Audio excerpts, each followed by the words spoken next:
Hi, Dr. Andrew Smith here. Another gorgeous day here in sunny South Florida.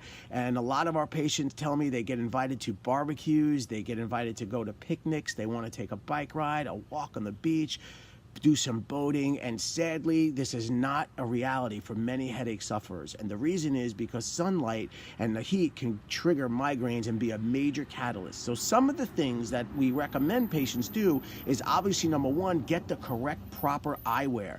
Sunglasses are a major issue, and fashion doesn't necessarily mean better. So what I mean by that is you want to get glasses that are fully in the circumference of the person's eye to deflect any glare that might sneak in from bouncing off objects or reflecting off other things.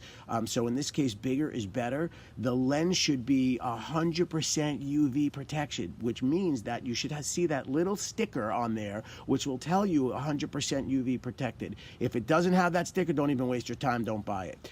Also, I hear a lot of people talking to me about polarized glasses, and while that's awesome, it may deflect some of the contour of the light and some of the beams that may hit your light and the coloring of the light. It doesn't necessarily protect you from those UV rays. So it's got to have the high UVA protection to make sure that your eye is fully protected from sunlight, so it doesn't spin you off into the nauseousness and the dizziness.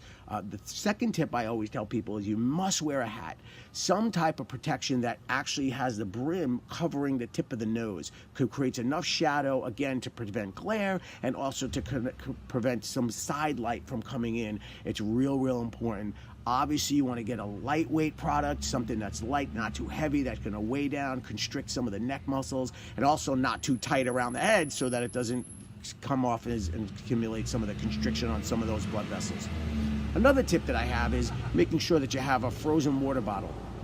A frozen water bottle when you leave the house that starts off as ice and slowly starts to melt, that you can sip as your day progresses. At least every 15 minutes you'll be sipping on the water. If you know you're going to be out for a long period of time, obviously you want to make sure that you have some other frozen water bottles available to, if possible. And you can double use that water for your neck or for your ice on your forehead to keep you cool and to keep the temperature down in your body and to make sure that you don't have any dilation of blood vessels. And finally, one of the biggest thing I see is electrolyte imbalance. When you're in the sun, you sweat, you lose electrolytes, and obviously that could be a bad thing because that can create some nauseousness, which can throw off a headache as well and be a major trigger. So there are plenty of sport drinks that people can buy over the counter.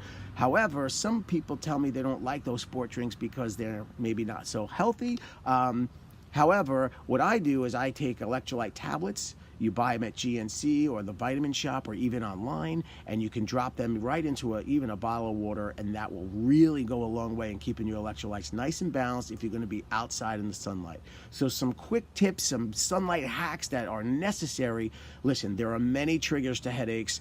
There are lots of different aspects to look at. There is no one answer. Typically, if you're still having trouble with headaches, you haven't found the right treatment, you may want to consult with me. We're doing some really fantastic things to help headache sufferers. So our information is linked below. If you need to talk to me and set up a consultation, I'm available. Bye-bye.